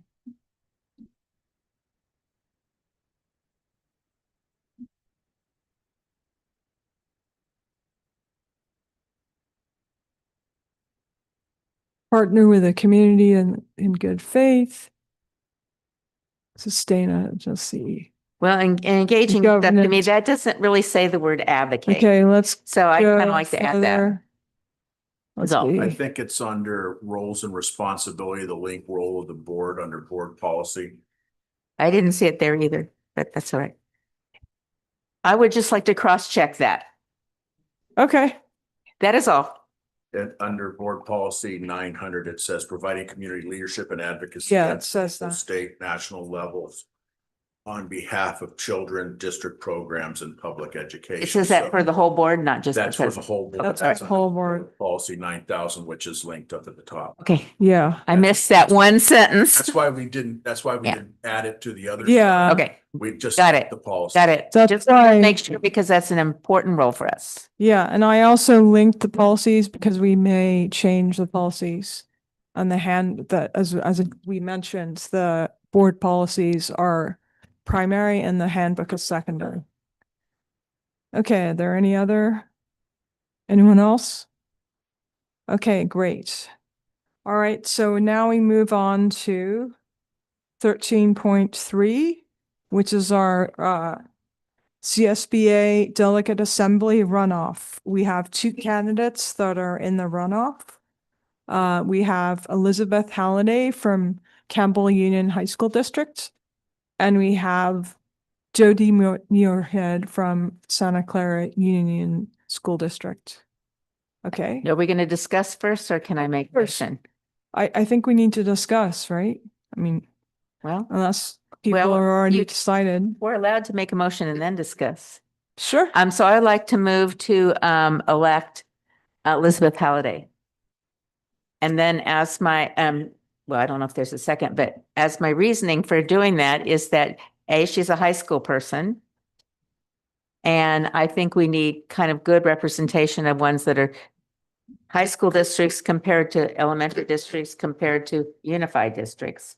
And also the other one, Jody, and she's wonderful too, frankly, but she's been on. And then at some point, when there's so many incumbents running, nobody else is ever going to get in. So in this case, when there's an opportunity to have a high school person that also hasn't done it before to represent it at our high school district level, that's why I would pick her over the other one. Okay, does anyone have any other comments? Or a second? Or a second? I guess my comment was that although I think Jody Muirhead has a lot of experience, she serves on the Santa Clara County Board of School Board Organization. She's also in a unified school district. She's K through 8. I think the thing that impressed me was that Elizabeth sent us an email. So that shows me that she is reaching out to us as a board and asking for our vote, which is, I think, important for a delegate to ask us our opinions. Are you allowed to second as the president? Sure, but I actually prefer to get seconds from the floor. I'll second. Okay, so moved by Catherine, seconded by Esme. Are we ready to call the question, or do we have more comments? Okay, hearing none, I will ask for a vote. Board, all in favor? Of Elizabeth? Yes. Okay, so I see 3 votes. Does that mean you're not voting or you're thinking about it? My vote is actually for Jody. Okay. Yeah. All right. We already have a majority of them, I think. So Okay. then you would vote no? Yeah. Yeah. 3-2. Okay. All right. Well, that was a tough vote, I have to say. All right. So next we move on to the Santa Clara County Mosquito and Vector Control District 2026 Mosquito Vector and Disease Control Assessment. So this is a bit of a weird one. I don't know if Is you asking all residents to vote for a vector control assessment. We do not pay property taxes, nor would we pay this assessment. So we would be voting towards something that would not impact us, but impact our community in terms of an additional assessment on property taxes. Depending on how strongly you feel about taxes or vector control, you can also choose not to vote on an assessment that we don't have to pay. Not vote at all? Yes, Not- that's an option. It's yes, no, or abstain. Just Yes, to be no, very clear. take no action. Take no action. Okay. Very, very clear. Okay. I had a question, which is hypothetically, I'm not saying we have no disease carrying factors, but suppose we did, would we handle that ourselves or would it go through this agency? Vector control is more about the eradication of vectors, whether it's spraying or trapping or what have you, and determining if the vectors are disease carrying it. We would go through county health if there was an outbreak of a mosquito-borne pathogen or disease. Okay, so if I understand correctly, then this agency doesn't affect, we don't actually interact with this agency then. This agency, no, we do not interact with them other than in potential learning opportunities for students. Okay. So I mean, anyway, does anyone else have any questions? Yeah, I have a question. So recommendation none means don't vote, or we don't I have a am not recommendation? making any recommendation to this board. You're either vote yes, no, and I'm just letting you know that you can take no action as well if you don't want to vote. Mhm. Explain We're in again. a unique position in that we're not paying for whatever we're voting for. So that puts us in a pretty unique position. Well, you also said, just to make it clear, we're both not paying for it and we don't actually use their services. Is Oh, that no, correct? everybody in the county it uses the services in that they attack vectors or insects or animals that carry disease. But what I'm asking you is, like, if there was a rat on campus, We would right? call an exterminator. Okay, so you wouldn't call them because that's, I believe, what they do for homes, right? If there's a, if there, No, their services are more countywide in general to eradicate vectors as opposed to an individual infestation at a house or whatever. right, that it would be more likely on campus that you would have like a vector if you did have, I mean, you wouldn't just have one. I'm not saying that we do have like a vector of rats. I'm just saying that, like, because it's a large area, right, there would be more likely that there would be, it would cause disease, right? So you would want to take care of it right I away. think if vector control found an outbreak, and this is, I'm not a county manager, but if there was an outbreak and disease, then vector control would focus on that area more so than other areas, but it wouldn't necessarily be a high school or an elementary school or a place of work per se. Yeah, and that's what I'm just trying to understand the relationship between us and them. Go ahead. Eric, Like the key that I didn't yet understand is what is the impact of our vote? Is there any impact to this vote? It's the same impact. I believe that we have the same vote as any other property owner. I don't believe Where our does vote it is. go? Like, If you look at the actual ballot, it does not, I don't believe, I couldn't read anywhere where our vote is weighted because we have, you know, approximately 70 acres and most people don't. If we had to pay, we'd be paying more than others, but it's just a yes or a no vote for a property owner. so sounds like if we vote, a postcard gets filled out, gets sent to somewhere in the county, I would. and the count, yeah, and the county counts all these postcards, or how do they Yes, make a decision? they've now allowed for these by mail votes for some of these parcels and some parcel taxes and some of these assessments. Rather than putting it on a separate election, they go this route. And I don't know what the legal backing is for this kind of vote. I know that personally, I voted for a fire protection district by mail one time and assessment. So it is something that we're seeing now that governments are doing, but Yeah, I personally feel a little uncomfortable to vote on something that where we don't put our money and doesn't impact us, but someone else has to spend money.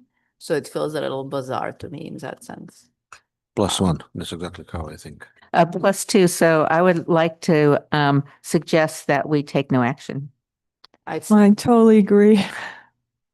Okay, it sounds like we're all in agreement. We don't have to vote then because taking no action requires no votes. So I think we're ready to move on then to 13. actually, can we take a vote that, an official vote that we, because it is an agenda item, we're not putting it to the side, we're not tabling it. The motion was to take no action on this Okay, ballot. I move that we take no action. Okay. I second. Okay, so moved by Catherine, seconded by Alex that we take no action. All in favor? Aye. Okay, great. All right, so now we move on to 13.5, which is the annual resolution to 25, 26 dash 24 to authorize issuance of tax revenue anticipation notes trans. Do we have a presentation? No presentation. This is a resolution to essentially borrow money in anticipation of having potentially some cash flow issues until we get the next round of property taxes. This is a very common for community funded districts because we get our money twice a year. So we may not need it, and in that case, we pay it back, or we pay it back at whatever the interest is. We get a better interest rate when we do this early, and we can combine with other entities, other school districts. Can I just go ahead and make a motion, Yes, please? please. I move that we approve the resolution 2526-24 trans issuance. Okay, moved by Catherine. Do I have a second? Seconded by Esme. Board, all in favor? Aye. Okay, that's 5-0. Okay, so next we move on to board operations, and we have board suggestions for future board reports / meetings. Do we have I just any? want to reiterate that we are going to discuss alignment at some point. And I want to motion that we discuss the results for AP seminar test this year, as well as AP literature results, also for the current 11th grades. Yeah. So that we actually come back and outside of alignment, that's a different conversation. Outside of alignment, we look at how we want to evaluate the data behind the AP seminar course. That's fun. So that's a motion, or is that a topic? Request for agenda. Well, Suggested I. I said, yeah, but I want to make sure that we actually agenda it, right? That's the only way for me to ensure that it's on the agenda. Yeah, sounds like we had a majority who wanted to Just a agendize that. consensus that we do want to come back and Yeah. review those. Yeah. Okay. Yeah, Data. yeah, I think Consensus that's, then that's. I think that's what I heard. Does anyone else? Esme? Mine's more looking forward to the next school year. I think it'd be helpful following the heels of our conversation around the handbook to align on priorities for next year. And so I think it'd be helpful to have that conversation as we wrap up this school year. What is it that we want? What direction do we want to give the superintendent in terms of priorities for the following school year? So that we continue to ground conversations around those priorities. And I think we have some ideas and maybe even difference of opinion, but I think it'd be good to discuss that earlier rather than later before we start the next school year. That's a good point. Okay. But I hope Sounds like, Sessions in June, is that what you're suggesting? I don't know what format makes the most sense. I just know we need to discuss it. So open or study session, I think whatever format we think makes sense. So I think it probably should be before the meeting in the study session. I'd agree with that. It Sure. almost feels like Get back. alignment. Consensus, yeah. Yeah. Have that, because it can be longer or only that topic. Yeah. okay, so do we have consensus for a study session? Yeah. Okay, Yeah. great. All right. Let's make sure it also includes assessment of the current year. So it's not just forward looking, but it's actually what we decide for future is based on what Yeah. we consider has happened in this year. Yeah, I think my understanding is you guys had some discussion, but maybe didn't have alignment around some of those priorities while I was gone. No? That's Maybe. correct. Yeah. We could still look at what took place this year, but I just want us to get ahead of that discussion. I think that's a good idea. Maybe we should define what information would be helpful for that study session, right? So that everyone feels comfortable and ready to discuss it. I don't know how much information will be readily available in June, unfortunately. We won't have, I don't believe we'll have the AP tests back by that time. We may have some preliminary CASP results for our 11th graders. We could have GPA data. That's There good. isn't a lot of it. Well, actually, no, we wouldn't have the GPA data because our first board meeting is the Monday after grades are turned in. We won't have that, nor will we have it for the next week either. So you won't have GPA data. You won't have AP data. We may have preliminary, well, We may have preliminary CAS data, but that usually rolls in more and more in July. Which is part of the problem with, that's how our budget is done. Our budget is approved before it's actually approved by the state. We're trying to make plans for next year before we actually know the total outcomes of the school year. That is one of the challenges with public education. But in a general sense, and in talking about unity of purpose, I think Esme's point is important, that what is it that drives this board? Whatever the data is, what is important to this board? Is it trying to provide services for students that are not meeting their potential? Is it to be number one on niche? Not saying that it should be. Is it continued improvement of AP scores, even though, you know, improvement is tough given that 80% of our students pass? Is it more enrollment in our higher classes by our underrepresented students? Those are the things that we can focus on at the beginning of the year and then measure with data. My focus next year, if I were to suggest something, would be what benchmark pieces of information. In fact, we had this conversation in our last extended. What benchmark pieces of information can we look at as schools are putting their interventions in place, tier 1, 2, and 3 interventions? Is it the number of referrals that our case managers are getting, or intake coordinators? Is it our Healthy Kids survey? Is it AP test scores? I mean, not AP test scores, but is it the enrollment? Is it GPAs? Is it the Ds and Fs? What are some things that we can look at least on a quarterly basis to see if we're going in the right direction, so that we're not relying on the district year's autopsy? And I call it an autopsy because so much of what we do, we plan for a school year, and then we get the results and we say, oh, that was a good year, thank goodness, right? We sometimes have an idea, and sometimes the numbers surprise us. May I ask you how that relates to what we've always called the indicators? Or the things on the dashboard they call them? Well, you have a lot of key indicators, and when you have multiple key indicators, the focus tends to get cloudy. Okay, we're doing okay on this one, but we're not doing. It would be very helpful for, as your administrator, as your one employee, it'd be very helpful for me to understand and have this group come to consensus, so that I knew where I need to spend my time, where the district needs to spend their time, what's important to the community via the board, and having a consensus of what are 3, no more than 4 things that you find is really, really important for us to focus on for next year. I think key And- indicators, some guardrails will be very helpful. I'm in alignment with you that too many is too many.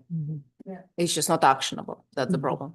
It was great to refer to. I learned more about AP scores in the last couple of weeks talking about seminar. And so the brick came in very handy that Terry puts together. So I'm not saying we're going to stop that practice, because anything I want to know about the district in terms of results for last year is in that booklet and the history. Yeah. And Key indicators are like measures of progress on specific goals that we should align as a board. And And I think that we probably can have the discussion considering the data we have already looked at for this year. Like, I don't think we need to wait for this year's data to make some of those decisions. I think there's plenty of data right now that we could look at We to can look at. direct us in what we want to prioritize. in fact, school systems should probably look at a minimum of 3 years of data to show, if not 4, to see one full cycle of the school year, so that we know we can see the trends, right? Because we know that one junior class is not the same as the next junior class, which is not the same as the next. We've seen that over years. You've heard that from elementary teachers. Oh, this fourth grade class, right? Or the, so. So I just have a couple things. There's one is the meeting bylaws. We're supposed to start by 7, but I think, having some flexibility to start at 7:30 when we have a long closed session would be good. So however we can do that in the bylaws, You mean that, the open session. you mean that we would say ahead of time, we're not gonna start at 7:30? Correct. Why wouldn't we just start earlier? Because we have people that have to start at 5:30. So we have an hour and a half of closed session. So sometimes an hour and a half for closed session is not enough time to actually do everything in closed session, right? We're constrained. Percentage of the time is that? I mean, right now there's no flexibility, right? We can't change the time. It has to be 7. I don't think it'll happen that much, but I think having the flexibility to start at 7:30 like tonight would have been good to start at 7:30. You just want to have an option, not like move it permanently. Not move it permanently, no. Yeah, that's it. And then That bylaw really, that you absolutely don't have flexibility because the board can vote to change it or not. You could, but that is a general statement of when our general session meetings would start. Tonight was a little bit of a challenge because we had 2 attorneys attending closed session. We had some hefty items that we could not put to the end of the meeting. So tonight was a unique situation. We have time at the end of the meeting to carry on closed session if we need to. So when we don't have so many guests coming.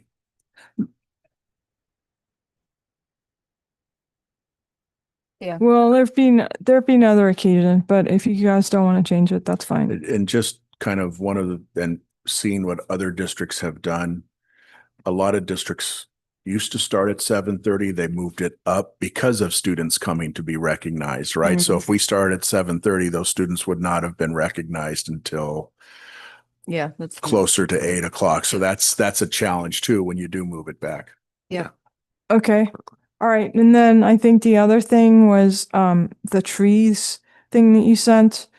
I see trees as similar to fences and lights, and that members of the public want the opportunity to give input. And I think we should provide that opportunity since their tax dollars fund these improvements.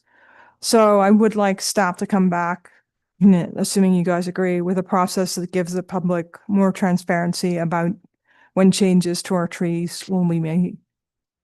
Because I know that we have construction reports and things like that, but not everyone reads them. So, Well, I think not just with trees, but I'm working with Mike and our architects to come up with, a better idea of what these projects look like. And look just a little bit that I've looked at in terms of the improvements. I think we're going to be happy with the improvements in front of the gym, especially now when you look at the trees, they're basically trunks sticking out of the ground right now. And are that way for most of the school year. But I think we need to be better at giving visuals to the board as far as what improvements will look like, whether they're in general for any capital projects that we have, whether they're bond projects or, not necessarily, yes, and for facilities, not necessarily for our field projects because our fields aren't going to change other than a logo in the middle of the field that the school, that Los Altos has changed. So their seagull will now look like an eagle in the middle of the field. But I think when you're talking about, and I don't know what happened beforehand, but I think the board should see drawings and renderings of what the improvements will look like. And And- in an open session so that the community, if they don't like it, kind of like parking lots and tennis courts, they can come and speak to it. So we should put it on our agenda. Okay, so I just want to make sure that we have +1. Do I have another +1 so we can put it on the agenda? Okay, great. I have another +1. Okay, great. All right. I think we're done with that item, right? So we're now going to move on to 14.2, communication/correspondence. None. Okay, great. We'll move on to 14.3, legislative update. None tonight. All right, so we'll move on to our next meeting, which is May the 4th for Star Wars fans at MVLA District Office Boardroom, 7 p.m. All right. Graduation coming up, so before the next meeting, maybe we need to kind of coordinate who's gonna be at which graduation. This starts with dates. When are the dates for all the graduations? We can get Amy can email. You did? Maybe I missed We it. did, except for we hadn't said who's going to what. Like, Especially that's what I don't think of. What, Amy, can you forward me that email? Yeah. It's different than us agreeing what we're gonna do so that we have balance of different people at different sites. I think last year, who was at Los Altos? Los Altos High School. No. I No, think you and I were on basically Mountain View. changed, Yeah. I think basically switched. Alex and Vadim were at Mountain View. Yeah, How so about we- basically switch schools. Let's switch. Yeah. I thought we Yeah. had 3 at Los Altos last year. Yeah. so Yeah. How yeah. about we switch and so that the 3 that were at Los Altos last year go to Mountain View and Vadim and Alex go to Los Altos this year for graduation. Yeah. That's And Alta Vista's graduation is on June 4th so Amy will email you tomorrow when those are. Please let us know if you can make it to Alta Vista and adult eds. Can we, in that email, or maybe forward me the other email? Like, I just need to see all the dates and schedules. I somehow missed that other email. Maybe just Okay, forward so me. just re-forward. Okay. Are we ready to move on? To adjourn the meeting? Okay. All right. Do I have a motion to adjourn the meeting? Okay, moved by I Catherine, second. seconded by Alex.